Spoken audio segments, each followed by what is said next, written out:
जड़ कर्म चेतन बंधकारु, कर्म के अवसान का कह कर स्वरूप यथार्थ जग का, जो किया उपकार है उसके लिए जिन वाणी माँ को वंदना शत बार है, वंदना शत बार है, वंदना शत बार है।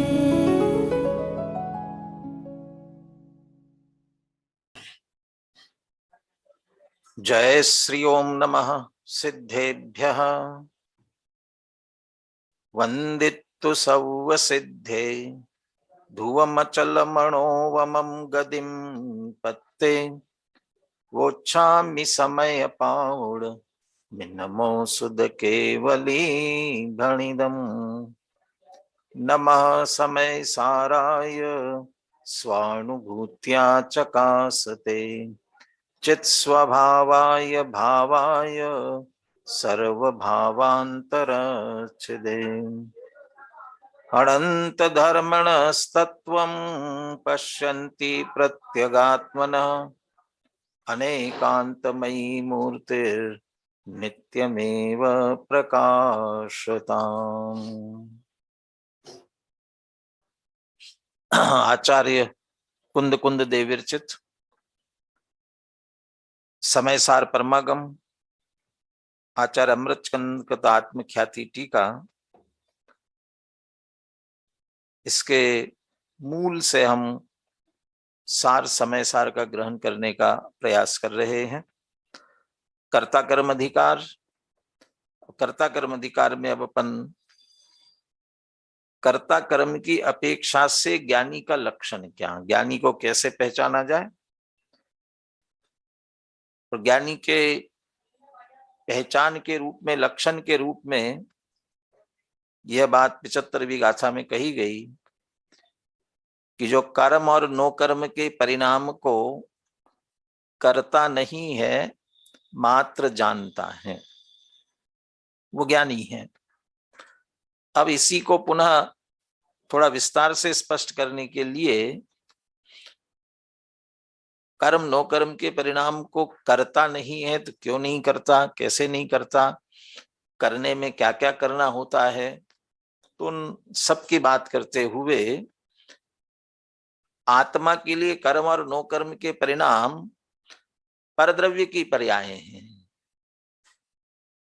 और जिसने अच्छी तरह से ये जान लिया है कि पर की पर्याय को आत्मा करता ही नहीं मात्र जानता है, वह उन कर्मों को जाने, उनके परिणाम के रूप में जो फल आ रहा है उनके फल को जाने, और साथ में अपने परिणामों को भी जाने। इन सबको जानता हुआ भी वह उस परद्रव्य के परिणाम में न भी परिणम दी न गिन्नदी उपपज्यति, न उत्पन्न होता है न परिणमित होता है न ग्रहण करता है, इसलिए वास्तव में उनका वह कर्ता नहीं है और वे इसके कर्म नहीं है। जैसा अमृतचंद्र आचार्य ने 75वीं गाथा में कर्ता कर्म के लिए तर्क हेतु आधार वस्तु स्वरूप से लिया, कर्ता कर्म भाव वही बनता है जहां व्याप्य व्यापक हो। व्याप्य व्यापक भाव के बिना कर्ता कर्म भाव बनता ही नहीं है। जैसा पिछला कलश 49वां था, व्याप्य व्यापकता तदात्मनि भवेत नैवा तदात्मन्यपि व्याप्य व्यापक भाव संभव नृत्य का कर्तृकर्म स्थिति। व्याप्य व्यापक भाव के बिना कर्ता कर्म नहीं बन सकता। उस व्याप्य व्यापक भाव वाला तर्क हेतु यहाँ इस इन चारों चार है 79 गाथा है जिसकी अपन कल चर्चा करेंगे। इन 3 गाथाओं की टीका में भी व्याप्य व्यापक भाव को आधार बनाया गया है। मूल गाथाओं की चर्चा अपन ने कल की थी, चूंकि इन्हीं गाथाओं की टीका हमें पढ़नी है इसलिए हम एक बार इन गाथाओं का पद्यानुवाद के साथ पाठ करते हैं, फिर टीका से चर्चा अपन प्रारंभ करेंगे। यदि सुनील जी जुड़े हों तो सुनील जी पाठ करें। नहीं जुड़ पाए तो अभी आप ग्रुप में देख लीजिए, यदि कोई हैंड रेज करे।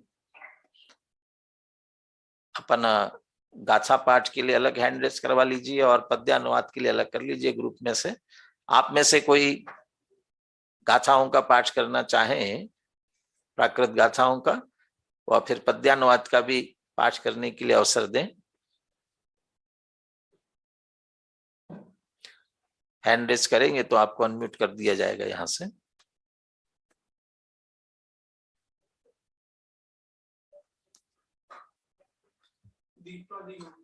हाँ जी, दीपाली जी हैंड रेज कर रही हैं। दीपाली जी को ये अनम्यूट करते हैं, वे गाथाओं का पाठ कर रही है, हम सभी सुनते हैं।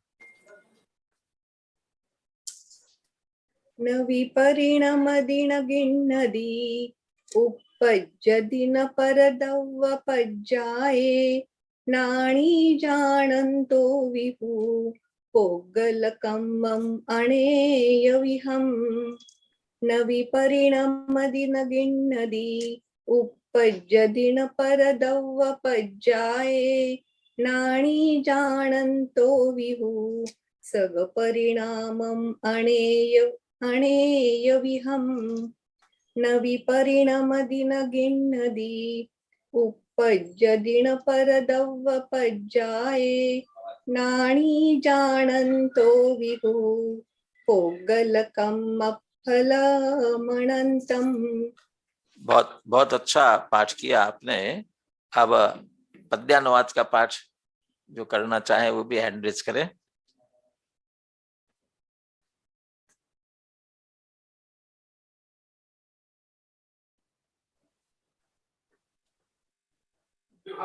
हाँ, विभा जी को अनम्यूट कर लीजिए।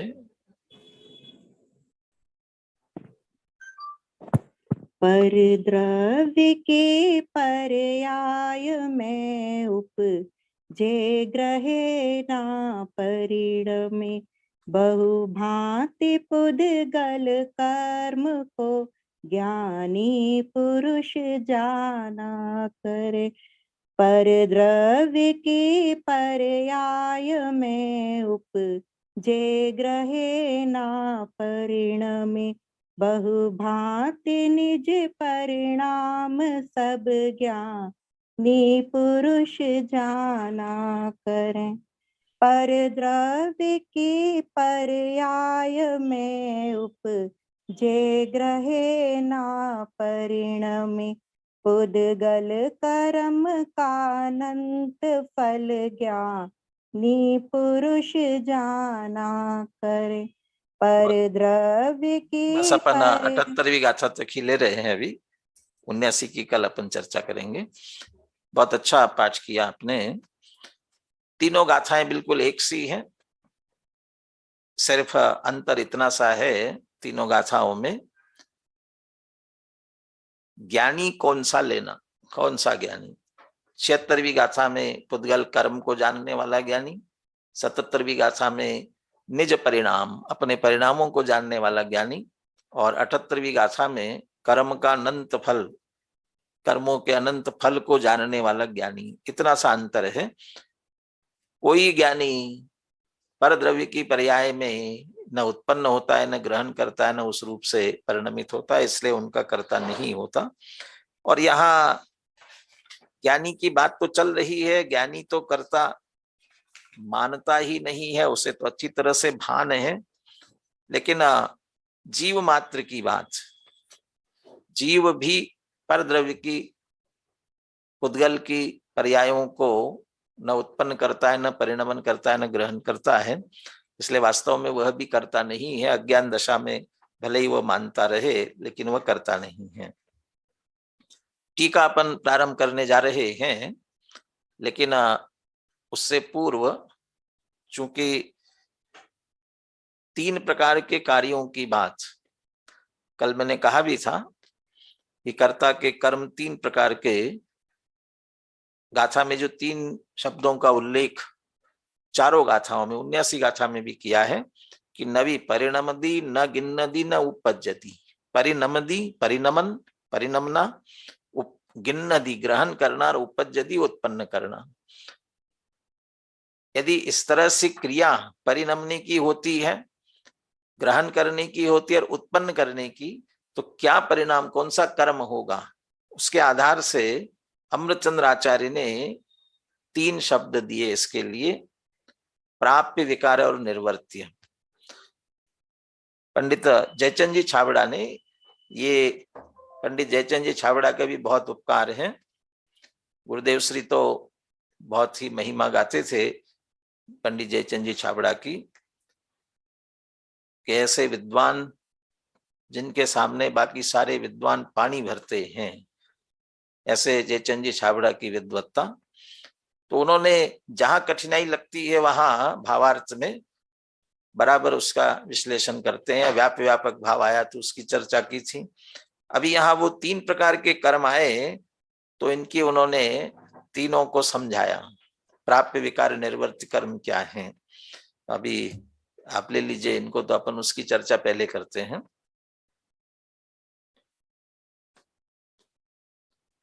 सामान्यतया कर्ता का कर्म 3 प्रकार का कहा जाता है, निर्वर्त्य, विकार्य और प्राप्य।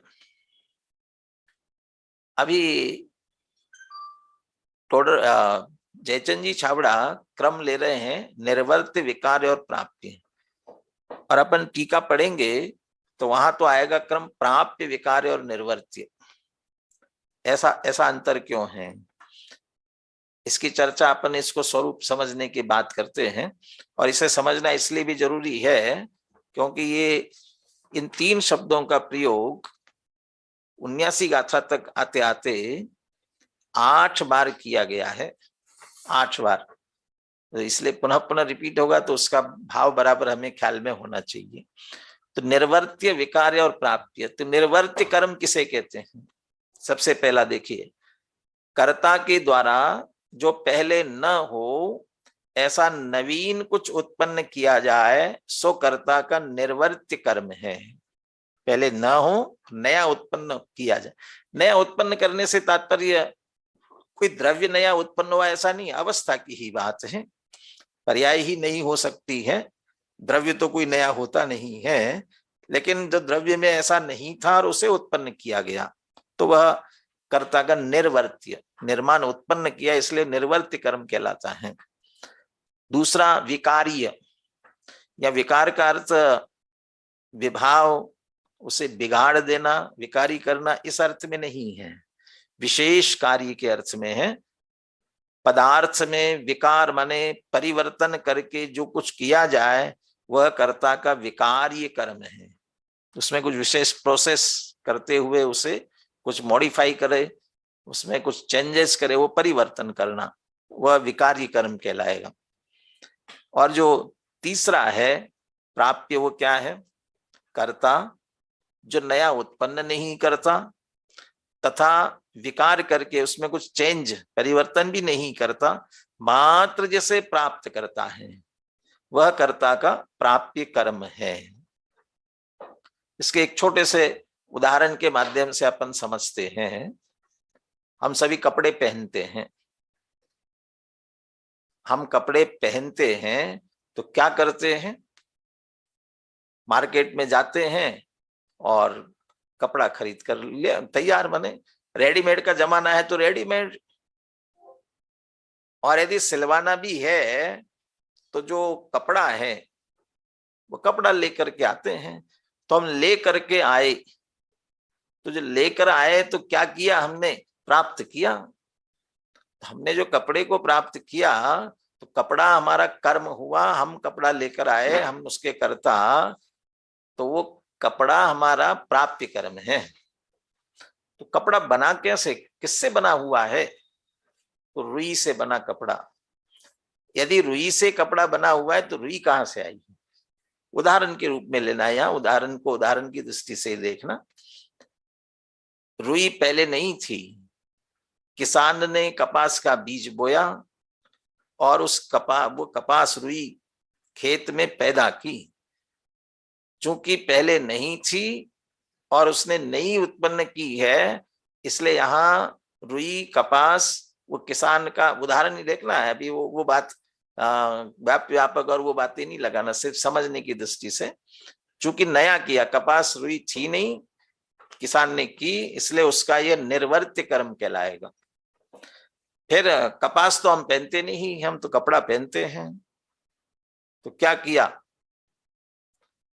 जो स्पिनिंग मिल, धागा बनाने वाली फैक्ट्रियों ने रुई ली और उसमें प्रोसेस करके, उसमें विशेष कार्य करके, उसमें परिवर्तन करके उससे धागा बनाया और उस धागे को बुन करके टेक्सटाइल में फिर कपड़ा बना। ये जो सारी प्रोसेस हुई, तो उन्होंने उत्पन्न नहीं किया, लेकिन जो था उसमें परिवर्तन करके कपड़ा बनाया। तो ये उनका विकार्य कर्म हुआ और हमने जाकर के लिया तो हमारा प्राप्य कर्म कहलाएगा।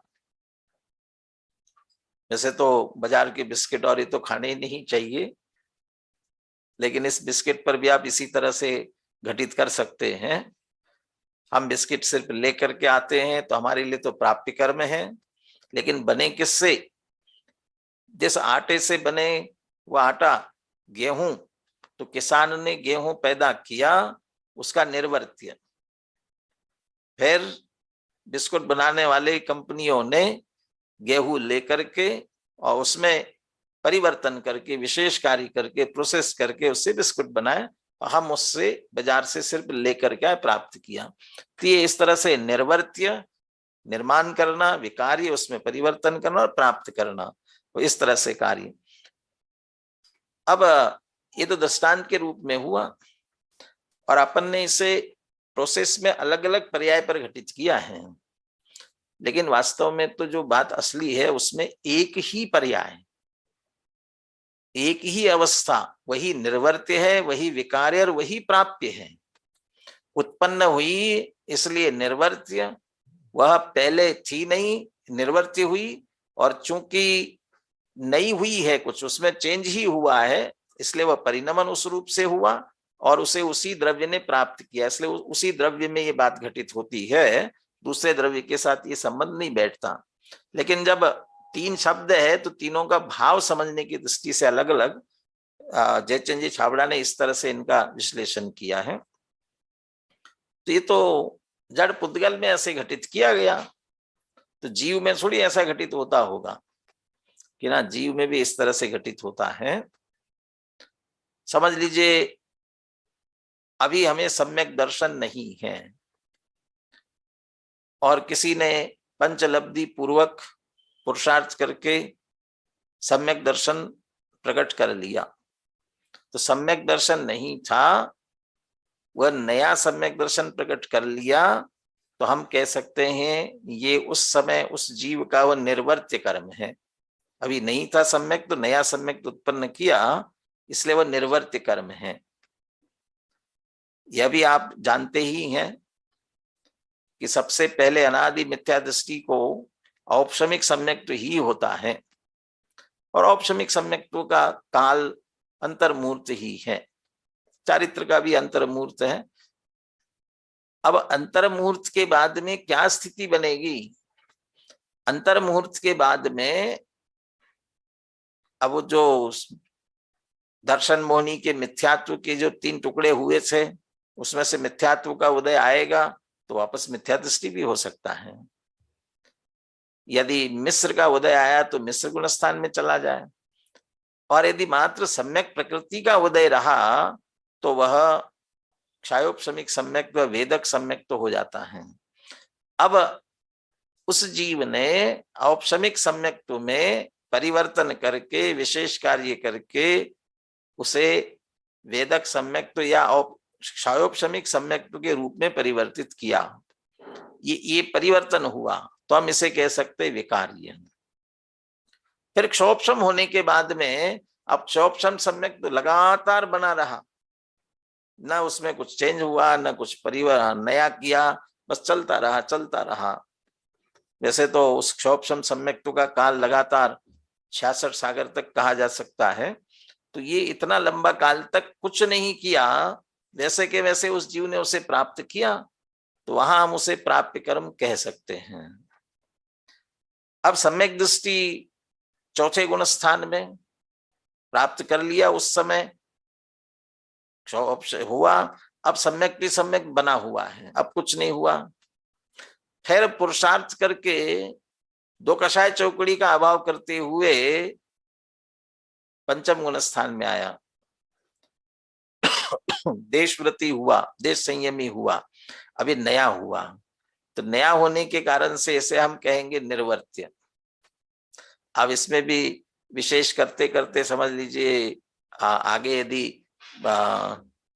प्रतिमाओं की दृष्टि से आगे आगे बढ़ता जाता है तो हम इसे विशेष कह सकते हैं, और यदि कुछ नहीं करे यथावत बना रहे तो प्राप्ति कह सकते हैं। इस तरीके से वह कार्य किस दृष्टिकोण से हम देख रहे हैं, इस अपेक्षा से उसे निर्वर्त्य विकार प्राप्य ये नाम दिया जाता है, दिया जाना चाहिए। कर्मों में भी जो हम बांधते हैं वे कर्म अभी हमारे कर्म रूप नहीं थे, या पुद्गल की अवस्था की बात करें, पुद्गल में वह उस कर्म रूप नहीं थे, नए हुए तो निर्वर्त्य। जीव के परिणामों के अनुसार उन कर्मों में हमेशा परिवर्तन होता रहता है, कुछ न कुछ। वो 10 प्रकार की अवस्थाओं में किसी में संक्रमण होता है, किसी में उत्कर्षण होता है, किसी में अपकर्षण होता है, बहुत कुछ। ये जो हो यदि ये परिवर्तन उनमें हुआ तो विकार कहलाएगा, और यदि कुछ नहीं हुआ वैसा का वैसा ही है, लगातार बना हुआ, तो प्राप्य वैसा का वैसा ही उसे प्राप्त करते रहेंगे तो प्राप्य कर्म भी कहला सकता है। तो प्रत्येक द्रव्य में अपने अपने में होने वाले निर्वर्त्य विकार और प्राप्य दृष्टांत में अपन ने एक दूसरे से समझने के लिए इस रूप में उदाहरण लिए थे, तो ये प्राप्य विकार और निर्वर्त्य कर्म कहलाते हैं। रही बात क्रम की, अभी हम टीका प्रारंभ करेंगे तो आप प्राप्य विकार निर्वर्त्य लेंगे, ऐसा क्रम क्यों है? वो व्याकरण की दृष्टि से होता है। हमारे कुछ शास्त्रीय विद्वान भी जुड़े दिखते हैं मुझे, सुनील जी भी रहते हैं, संतोष जी भी दिखते हैं, और भी जो सुन रहे हों वे जानते हैं। ये शब्द यदि एक साथ जो रखे जाते हैं उनमें अल्प अच, जिसमें स्वर कम होते हैं उनको पहले ही और अधिक वाले बाद में रखे जाते हैं। ऐसा रखने से बोलने में, उच्चारण में सुविधा होती है।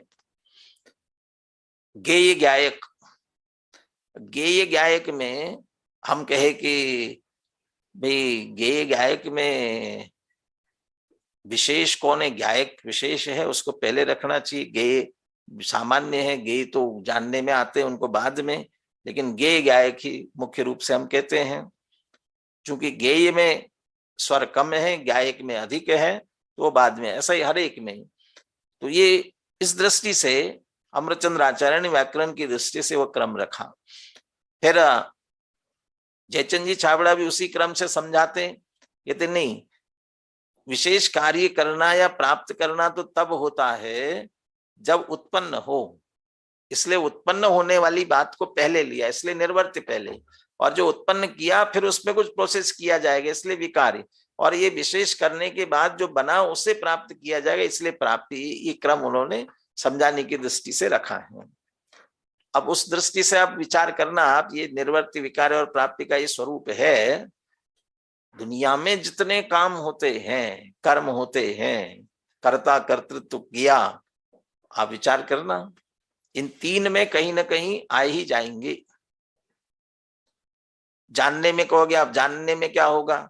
तो जानने में भी हम मोटे तौर पर ऐसा कह सकते हैं, जैसे हमें मति श्रुति ज्ञान है, तो हमारा मति श्रुति ज्ञान अभी जन्म लेने पर संगी पंचेंद्रिय हुए हम, और वहां उस प्रकार से विशेष ज्ञान हमको हुआ है तो नया उत्पन्न हुआ। मिथ्या से सम्यक हो गया तो भी वह सम्यक ज्ञान विशेष हुआ। अब कदाचित दो ज्ञान मति श्रुत से किसी को अवधि ज्ञान हुआ, तो समझ लो उसने विशेष उसे परिवर्तित किया। अवधि ज्ञान में भी देशावधि, सर्वावधि, परमावधि ऐसे परिवर्तन उसमें भी होते रहते तो विकार्य, और जब वो होने के बाद वैसा का वैसा लगातार बना रहता है तो उसको प्राप्ति है। ऐसा हर एक में इस तरीके से लगाया जा सकता है समझने की दृष्टि से। तो ये तीनों चूंकि अनेकों बार इनका प्रयोग होने वाला है, इसलिए अपन ने इनकी बात की। अब इस बात को लेकर के तीनों गाथाओं की टीका को अपन देखते हैं। एक गाथा की टीका समझ में आने के बाद बाकी की बहुत आसानी से पूरी बात समझ में आएगी। उतना जो परिवर्तन है उसी हिसाब से टीका में भी परिवर्तन होगा। लीजिए टीका आगे। यतः यम प्राप्यम विकार्यम निर्वर्त्यम च व्याप्य लक्षणम पुद्गल परिणामम कर्म। तीनों प्रकार के कर्म, प्राप्ति, विकार और निर्वर्त्य। और चूंकि व्याप्य और व्यापक, तो जो व्याप्य होता है वह कर्म और जो व्यापक होता है वह कर्ता होता है, इसलिए व्याप्य लक्षण वाला ऐसा पुद्गल परिणामात्मक जो कर्म है, तो पुद्गल के परिणाम वाला कर्म होगा, उसका कर्ता कौन बनेगा और कैसे बनेगा?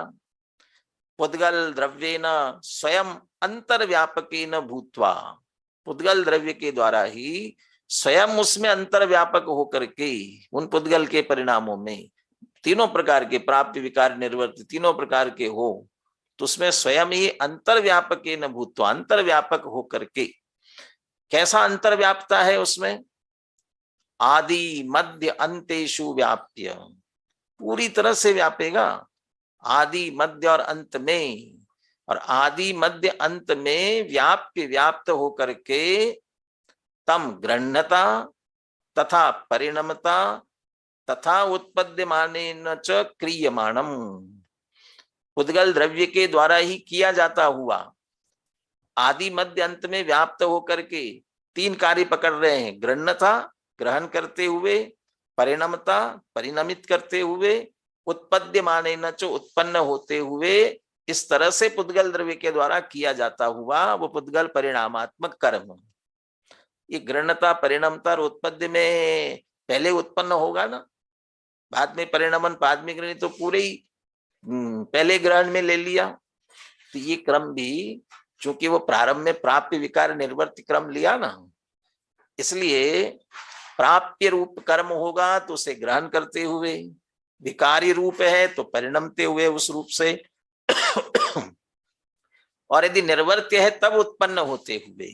ये इसलिए ग्रहण करते हुए, परिणमते हुए और उत्पन्न होते हुए जो किया जाने वाला पुद्गल का परिणाम पुद्गल द्रव्य के द्वारा किया जा रहा है।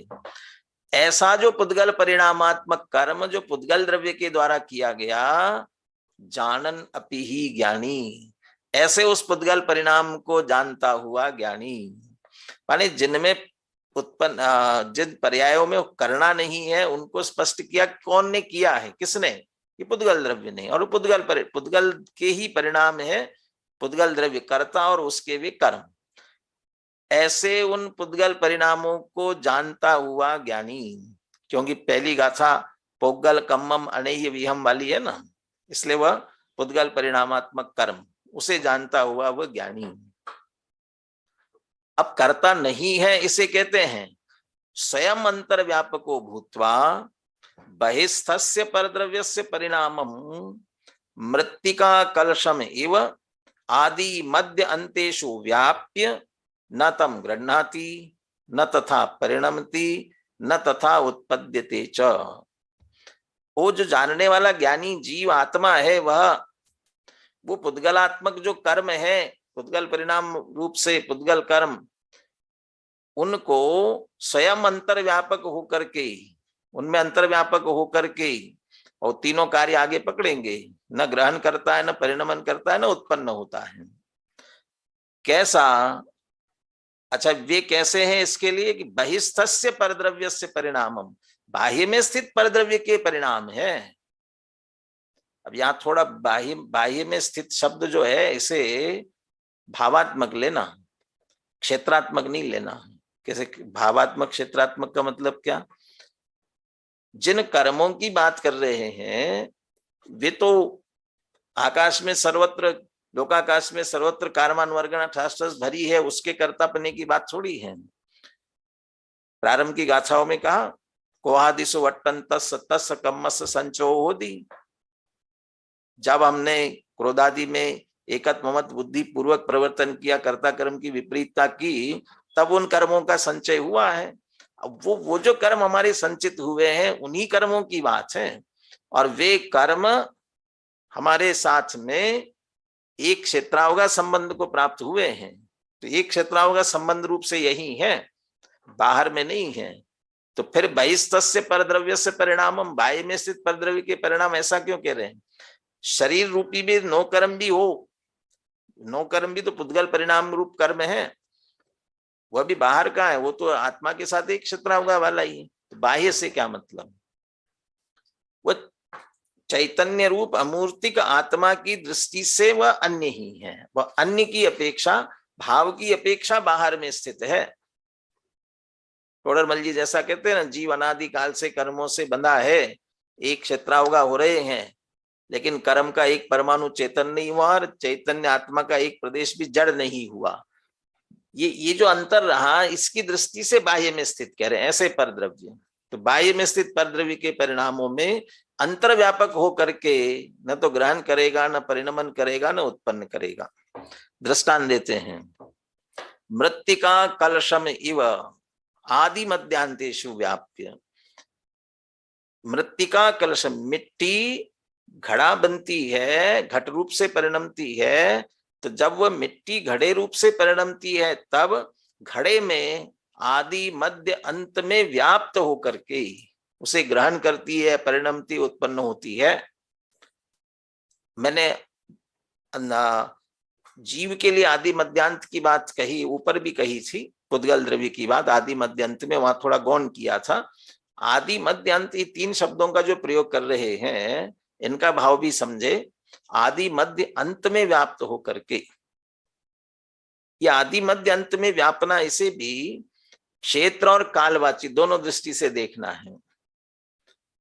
कालवाची हम ऐसा कह सकते हैं, कल मैंने प्रोसेस की दृष्टि से बात की थी, बड़ा कैसे बनता है, घड़ा कैसे बनता है, उसकी बात करते हुए जैसा कहा था, वैसे आदि घड़ा बनने का कार्य प्रारंभ हुआ तो सबसे पहले क्या किया, कुम्हार खदान में जाकर के मिट्टी खोज करके लाया, वहां से आदि लेकर के, और अब वहां की प्रोसेस शुरू हुई। मिट्टी लाया, उसे पानी में गलाया, पिंड बनाया, पिंड बना करके चक्र पर रखा, और चक्र पर रखने के बाद भी उसे जो आकार देता है ना, उसके लिए न्याय दीपिका में बहुत अच्छे शब्दों का प्रयोग किया है। जो प्रोसेस होती जाती है उसके हिसाब से स्थास, कोश, कुशूल और फिर घट रूप अवस्था आती है। उसे रखा, पिंड, पिंड पहले मिट्टी का पिंड, फिर जो आकार बना, पहले आकार देता है वो स्थास, फिर अंदर हाथ डाल करके उसको गहरा गोल बना देता है कोश, फिर ऊपर से उसे गर्दन वगैरह उसके बना लेता है वो कुशूल। इस तरह के आकार प्रकार होता जाता है, कंप्लीट तैयार हुआ जब घट हुआ। ये जो सारी प्रोसेस चल रही है, और घट बन करके अभी आप फिर उसको सुखाया, आग में पकाया, वो सब होकर के तैयार हुआ। वहां तक ही नहीं, बल्कि घड़ा फूट गया, फूटने के बाद में उसके ठीकरे हुए, इतनी जो सारी अवस्था होती जा रही है। तो मिट्टी लाने से लेकर के घड़ा फूटने तक ये सारी प्रक्रिया में आदि, मध्य और अंत, सब में बराबर मिट्टी अंतर व्यापक होकर के व्याप्ति जाती है। मिट्टी ही है, वहां से आदि मध्य अंत तक फूटने तक बराबर साथ नहीं छोड़ती है। ये काल की दृष्टि से हम कहे उसे आदि मध्यांतेषु व्याप्य। और क्षेत्र की अपेक्षा इसको मैं इस तरीके से कह सकते हैं अपन कि जो घड़ा बना, वो घड़े को अब आदि मध्यांत कहाँ से लेना, कहीं से भी शुरू करो। कोई हम कह रहे कि भी प्रारंभ करते घड़े को देखना नीचे से, तो वो आदि हो जाएगी। देखते आए, मध्य में आ गए और ऊपर आ गए अंत, या ऊपर से शुरू किया तो आदि मध्य अंत, पूरे घड़े को देखो तो आदि मध्यांत कौन व्याप रहा है उसमें, मिट्टी व्याप रही है।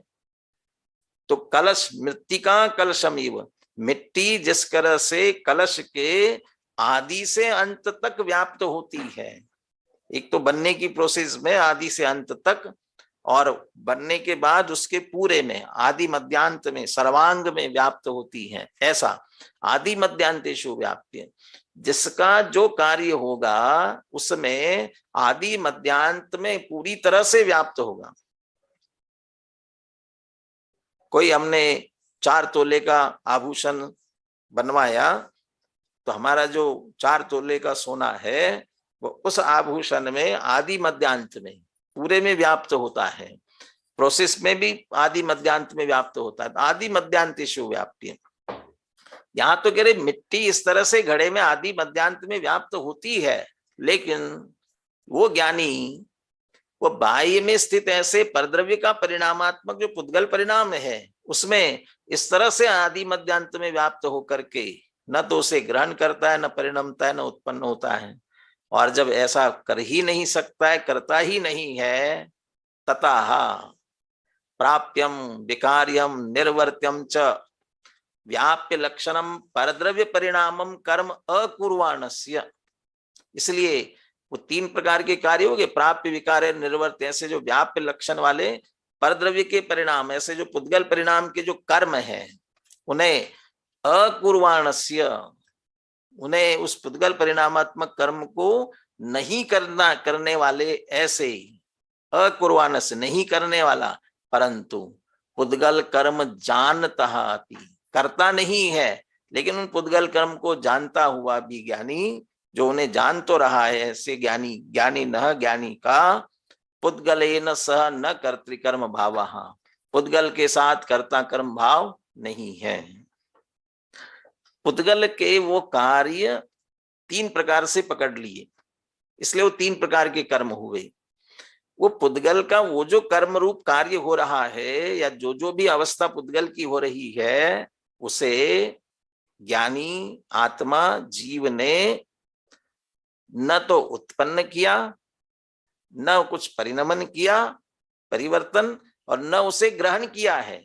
तो कर्म तो ग्रहण कर रहे ना, अरे कर्म आकर के कार्यमान शरीर के साथ बनते, जीव सिर्फ आकाश की अपेक्षा एक क्षेत्राओं का संबंध है, ओके आत्मा में प्रवेश, आत्मा तो विज्ञान घन स्वभावी है, उसमें तो कौन कहाँ प्रवेश कर सकता है, तो वहीं रहे, तो वो न उसे ग्रहण करता है। इसलिए और व्यापता अंतर व्यापक होकर के कार्य नहीं करता, इसलिए उसके प्राप्य विकार निर्वर्त वाले कर्म नहीं बनते हैं। तो वो कर्म नहीं बने तो आत्मा उसका कर्ता नहीं हुआ। यदि आत्मा उसमें अंतर व्यापक होता तो कर्ता होता, और वे व्याप्य बनते तो कर्म होते। तो अंतर व्यापक होकर के आदि मध्यांत में नहीं व्यापा, इसलिए वे इसके कर्म नहीं बने और ये कर्ता नहीं बना। इसलिए ज्ञानी नहा पुद्गलेन सह न कर्तृकर्म भावः, ज्ञानी का पुद्गल के साथ इस तरह से कर्ता कर्म भाव नहीं है।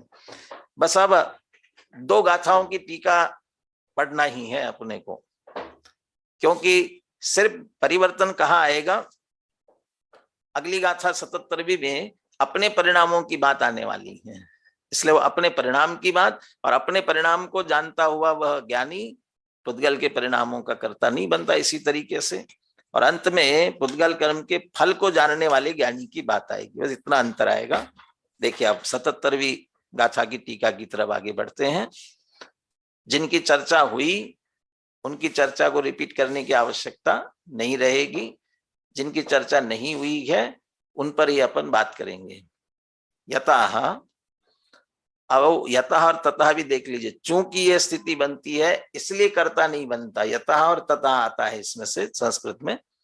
यतः यम प्राप्यम विकार्यम निर्वर्त्यम च व्याप्य लक्षणम आत्म परिणामम कर्म। अब देखिए यहाँ कर्म बदल गया। अब यहाँ कर्म शब्द पुद्गल कर्म के अर्थ में नहीं है, यहाँ कर्म शब्द व्याकरण की अपेक्षा कर्ता कर्म इस अर्थ में है यहाँ पर कर्म। अब यहाँ कर्म क्या है तब हम उसका कर्ता ढूंढेंगे। तो अभी कर्म क्या, आत्म परिणामम, तो आत्मा के परिणामात्मक कर्म यदि हम देखेंगे उसका कर्ता कौन। और आत्मा के भी जो कार्य होंगे कर्म होंगे, कर्ता के सामान्यतः तीन प्रकार के कर्म होते हैं, तो आत्म परिणामात्मक कर्म भी होंगे तो वे भी तीन होंगे ना। कौन से? प्राप्य विकार निर्वर्त्य। तो ये जो प्राप्य विकार निर्वर्त्य ऐसे, और चूंकि कर्म होता है व्याप्य होता है, कर्ता व्यापक होता है, इसलिए व्याप्य लक्षणम, आत्म अपने निज परिणाम जीव के परिणाम, ये जो कर्म है इन्हें कौन करेगा, कैसे करेगा? आत्मना स्वयं अंतर व्यापकेन भूत्वा आदि मध्यांतेषु व्याप्य तम गृह्णता तथा परिणमता तथा उत्पद्यमानेन च क्रियमाणम जाननपि। चूंकि यहाँ सग परिणामम जानन्तो, अपने परिणाम को जानने वाले ज्ञानी की बात कर रहे हैं, तो अपने परिणाम को जान रहा है, जिस परिणाम को, उन परिणामों को किया किसने? कि स्वयं नहीं किया, उसको स्वयं ही करता है, और वो स्वयं करता गया उसी प्रोसेस से। तो वे उसके प्राप्त विकार निर्वर्त व्याप्त लक्षण वाले अपने आत्मा के परिणाम, वे कर्म, आत्मा स्वयं अंतर व्यापक होकर के, कहा आदि मध्य अंत में व्याप्त होकर के, तम गृह्णता, वो अपने निज परिणामों को ग्रहण करता है, अपने परिणाम रूप से परिणमता है, और उस रूप से स्वयं उत्पन्न होता है। और इस तरह से करते हुए, कर्ता बना उनका, करते हुए ऐसे अपने आत्म परिणामों को जानन अपि ही ज्ञानी, अपने परिणाम को जानता हुआ ज्ञानी अब उनका, उन परद्रव्य का कर्ता, पुद्गल का कर्ता नहीं होता। इसे दोहराते हैं पूरा का पूरा। वह ज्ञानी स्वयं अंतर व्यापको भूत्वा बहिस्थस्य परद्रव्यस्य परिणामम, ये वाली बात बिल्कुल उसी तरीके से दोहराई गई है, और पुद्गल के साथ कर्ता कर्म भाव नहीं होता है, बिल्कुल उसी तरीके से दोहराई। वह ज्ञानी स्वयं अंतर व्यापक होकर के बाह्य स्थित ऐसे परद्रव्य के परिणाम, अपने परिणामों को किया, अपने परिणामों को किया भी और जाना भी, और पुद्गल के द्वारा किए गए जो पुद्गल के परिणाम थे, पुद्गल का, उनको भी जाना, लेकिन जानते हुए बाह्य स्थित ऐसे परद्रव्य के परिणामों को, स्वद्रव्य से अन्य ऐसे जितने परद्रव्य के परिणाम है उनको मृत्तिका कलशम, ये वजह से मिट्टी कलश में आदि मध्यांतेषु व्याप्य, आदि मध्यांत में व्याप्त होकर के उसे ग्रहण करती है, परिणमती, उत्पन्न होती। ऐसा जीव परद्रव्य के परिणामों को न तम गृह्णाति न तथा परिणमती न तथा उत्पद्यते, न उन्हें ग्रहण करता है, न उसमें कुछ परिवर्तन परिणमन करता है, न उत्पन्न होता है उस रूप से। तथा, इसलिए ज्ञानी प्राप्यम विकार्यम निर्वर्त्यम च व्याप्य लक्षणम परद्रव्य परिणामम कर्म अकुर्वाणस्य, प्राप्य विकार निर्वर्त्य से व्याप्य लक्षण वाले परद्रव्य के परिणाम रूप जो कर्म होते हैं उन्हें अकुर्वाणस्य, न करने वाले, स्वपरिणामम जानता, और अपने परिणाम को जानता हुआ भी ज्ञानी। क्योंकि इस गाथा में अपने परिणाम को जानने वाला ज्ञानी लिया, इसलिए अपने परिणाम को जानता हुआ ज्ञानी का पुद्गलेन सह न कर्तृकर्म भावः, पुद्गल के साथ कर्ता कर्म भाव नहीं होता है। इस तरह से निज के परिणाम को जानने वाले के भी पुद्गल कर्मों के साथ कर्ता कर्म भाव नहीं होता है, इस बात का निषेध किया। अब अंतिम गाथा 78वीं गाथा, जो अब यहाँ कौन सा ज्ञानी लिया है? पुद्गल कर्म फलम अनंतम, पुद्गल कर्म के फल, अनंत कर फल को जानने वाला। अब जिसे जानना है ना, पहले उसकी बात करते हैं, वो किया किसके द्वारा जाता है। अभी 77वीं गाथा बीच में आई तो सग परिणामम जानन तो भी सग परिणाम, निज परिणाम को जानने वाले ज्ञानी की बात थी। तो निज के परिणाम किए किसने, पहले बात की। उससे पहले वाली गाथा में 76वीं गाथा में पुद्गल कम्मम, पुद्गल कर्म की बात थी। तो पौद्गलिक कर्म रूपी कार्य उनको करने वाला कौन। और अब इसमें पुद्गल कर्म फलम अनंतम, पुद्गल के अनंत कर्म के अनंत फल। तो यहाँ भी इस गाथा की टीका में भी इन्हें कर्ता कौन है ये पहले बात करते हैं, किसके द्वारा किया गया, और उसे जानने वाला ज्ञानी इनका या किसी भी परद्रव्य का कर्ता नहीं होता है। वो वाली बात बिल्कुल उसी अक्षर, माने अक्षर एक एक अक्षर वैसा का वैसा रखते हुए, कोई परिवर्तन न करते वैसा का वैसे उसे दोहराया है। देखिए पुद्गल कर्मों के फलों को कौन करता है। अरे जैसे उस वृक्ष में फल लगते हैं तो वृक्ष ही फलित हो रहा है ना, ऐसे कर्म का फल है तो कर्म ही उसका कर्ता होगा ना। तो वही बात सिद्ध करते हैं। यतः यम प्राप्यम विकार्यम निर्वर्त्यम च व्याप्य लक्षणम सुख दुखादि रूपम पुद्गल कर्म फलम। कर्म, ये अब पुद्गल कर्म का फल रूपी कर्म, दूसरा जो कर्म शब्द या कार्य के अर्थ में, कार्य जो कर्ता का कर्म कहलाता है उस अर्थ में लेना है। ये कौन करता है? पुद्गल द्रव्येन स्वयं अंतर व्यापकेन भूत्वा आदि मध्यांतेषु व्याप्य तद्गृह्णता तथा परिणमता तथा उत्पद्यमानेन च क्रियमाणम। माने उस फल को भी पुद्गल ही करता है। पुद्गल कर्म का फल कौन सा है? क्या फल आता है? ये सुख दुखादि रूपम। तो सुख दुखादि तो जीव के परिणाम है, जीव के परिणाम है तो जीव करता होगा ना, पुद्गल कैसे करता है उसे? अब यहाँ जीवाजीव अधिकार पढ़ने के बाद में ये बात नहीं आनी चाहिए, या अभी उसका कर्म का परिणाम नो कर्म का परिणाम क्या है, ये बात भी 75वीं गाथा की टीका में कह दिया ना। कर्म का क्या परिणाम है? मोह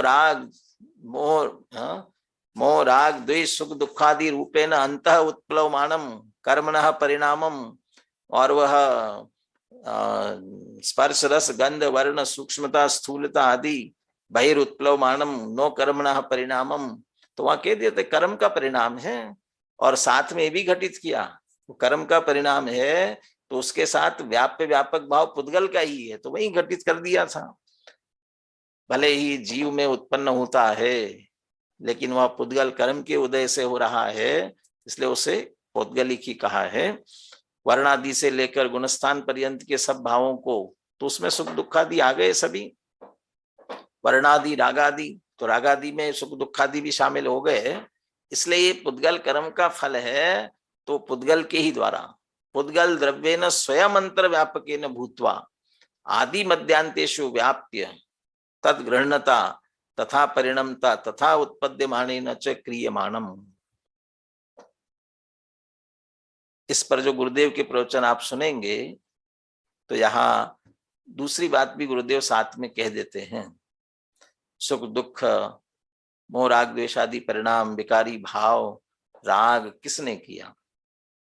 बहुत बार कहते जीव के परिणाम है, जीव ने किए, ये भी कहते हैं। यहाँ तो कह रहे कि नहीं, जीव के परिणाम नहीं, पुद्गल के परिणाम है। और यहाँ जो चर्चा चल रही उस अपेक्षा से तो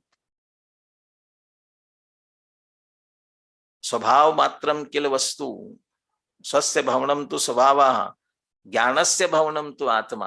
माने निर्मल पर्याय को शामिल करके बात करते हैं।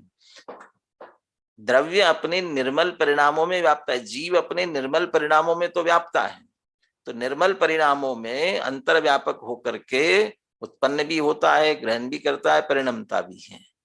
लेकिन विकारी भाव पुद्गल का परिणमन है, उसको बिल्कुल जड़ का, तो राग का परिणमन जीव का नहीं है। ये तो शैली की बात करते हैं। वे कहते हैं जब ज्ञान प्रधान कथन किया जाएगा, वस्तु स्थिति क्या है, तो राग द्वेष कौन कर रहा है? ये जड़, ये टेबल कुर्सी को राग द्वेष होता है, या हमारे जो कर्म ज्ञानावरणादि या मोहनीय कर्म, उस कर्म को राग द्वेष होता है क्या? होता किसे? जीव को तो होता है। ये जो वस्तु स्थिति का ज्ञान कराने वाला, ज्ञान कराने की बात जब होती है तो ज्ञान प्रधान शैली कहलाती है। और उस ज्ञान प्रधान शैली में वह जीव का परिणाम है, जीव उसका करता है, ऐसे ही कहा जाएगा।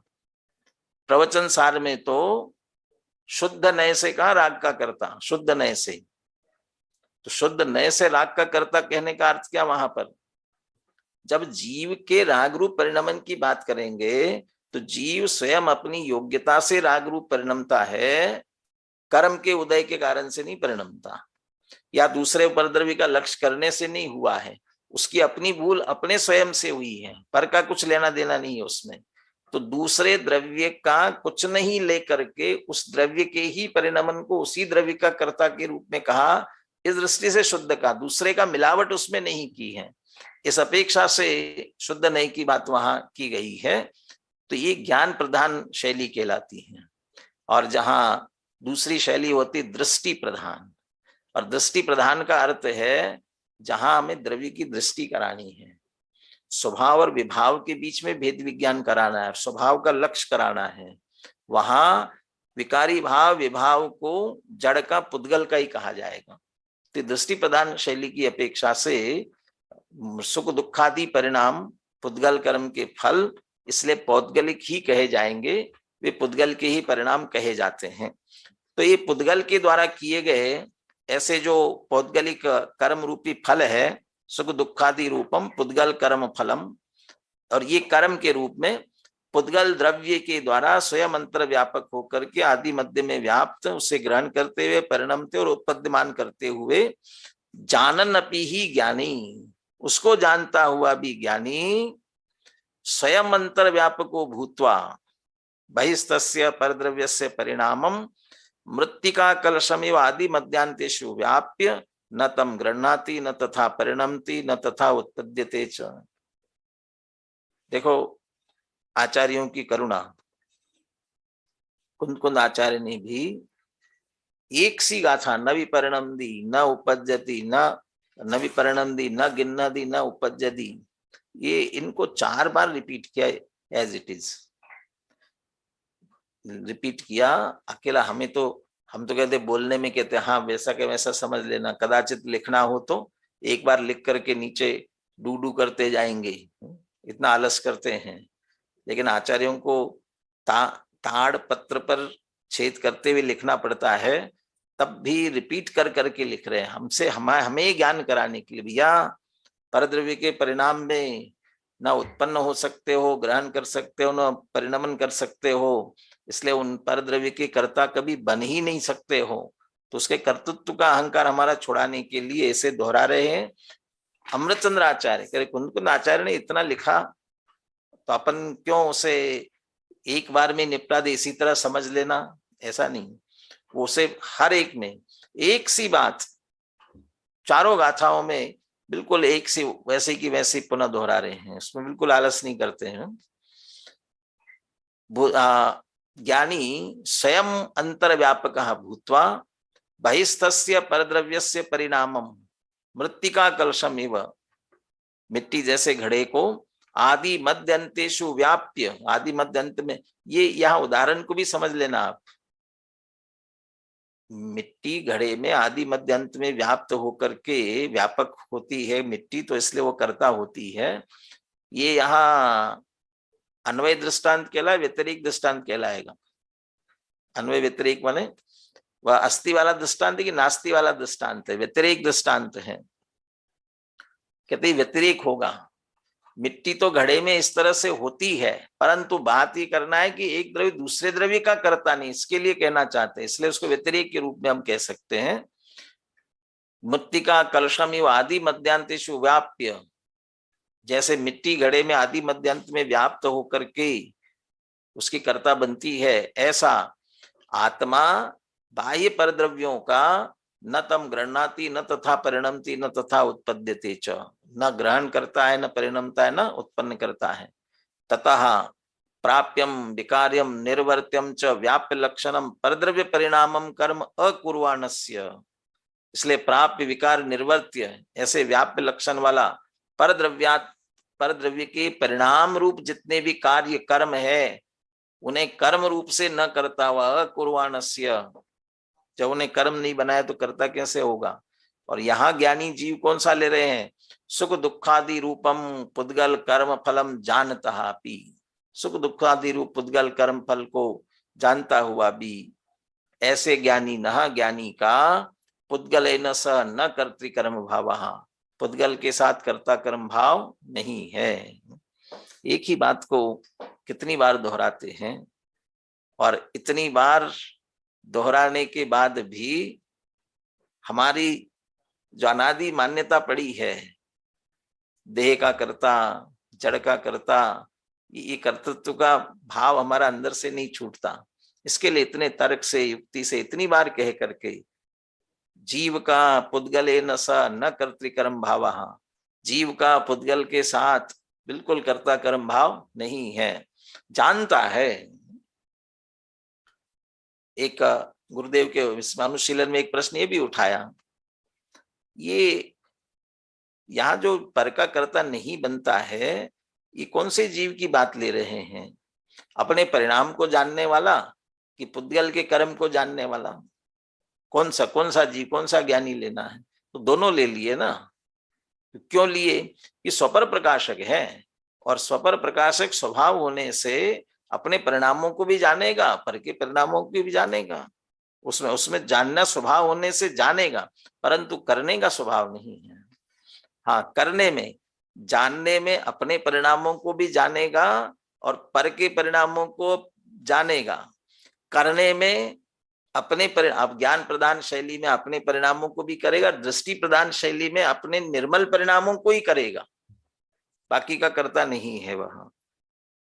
और लेकिन जानने की दृष्टि से जानना स्वभाव है, इसलिए निज के परिणामों को भी जानेगा और पर के परिणामों को जानेगा। इसलिए दोनों प्रकार से जानता हुआ ज्ञानी इनका कर्ता नहीं होता है, पुद्गल के साथ कर्ता कर्म भाव नहीं है। एक गाथा जो अपन ने छोड़ी वो मुझे लग रहा था कि समय की दृष्टि से पूरी नहीं हो पाएगी, इसलिए एक गाथा अब ये पुद्गल पर भी इस बात को घटित करते हैं। इन 3 गाथाओं से जीव का पुद्गल के साथ कर्ता कर्म भाव नहीं है। अब अंतिम गाथा में भैया पुद्गल का भी जीव के साथ कर्ता कर्म भाव नहीं है, लेकिन पुद्गल में अंतर है। जीव इन सबको जानने वाला था, तो कोई कह सकता है भैया ये तो समझदार है, तो ये तो कर्तापना का भाव छोड़ देगा, तो कर्ता तो नहीं बनेगा। लेकिन पुद्गल तो जानता नहीं है, ना समझ है, तो ना समझ है तो वो तो कर्ता बनता होगा। तो इसी तर्क युक्तियों से वह पुद्गल का भी जीव के साथ अन्य द्रव्यों के साथ में कर्ता कर्म भाव नहीं होता है। ये 78वीं गाथा और उसकी टीका की चर्चा करते हुए इसके उपसंहार में जो 50वां कलश अगला है उसकी चर्चा अपन 78वीं गाथा और 50वें कलश की चर्चा अपन कल की चर्चा में लेंगे। गुरु आचार्यों का हमारे लिए गुरु है, उन गुरुओं का, और आज पूज्य गुरुदेव श्री का स्मृति दिवस है। गुरुदेव श्री ने भी 45 वर्ष तक सोनगढ़ में बैठ करके बस ये अकर्तापने का, एक द्रव्य दूसरे द्रव्य का कर्ता नहीं है। वे तो एक द्रव्य दूसरे द्रव्य को छूता ही नहीं है, छूता नहीं है तो व्यापने का प्रश्न ही नहीं है, व्यापता नहीं है तो कर्ता नहीं बन सकता। इसलिए अकर्तापने का भाव हमारे अंदर निश्चित रूप से आना चाहिए। तो उनका भी स्मरण हमारे इन सब के माध्यम से हमारे तक अकर्ता का भाव आए, इसी मंगल भावना के साथ आज की चर्चा अपन पूर्ण करते हैं।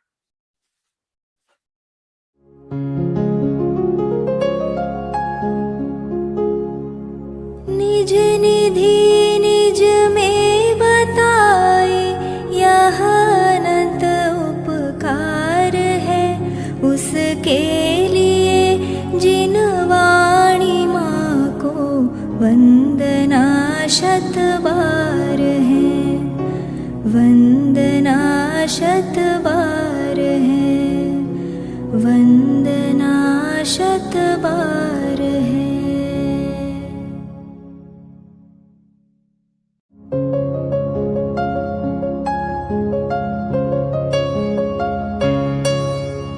हे जिन वाणी भारती तो ही जपो दिन रैन, जो तेरी शरणा गहे सो पावे सुख चैन। जा वाणी के ज्ञान ते सूझे लोकालोक, सो वाणी मस्तक नवो सदा देत हो ढोक, सदा देत हो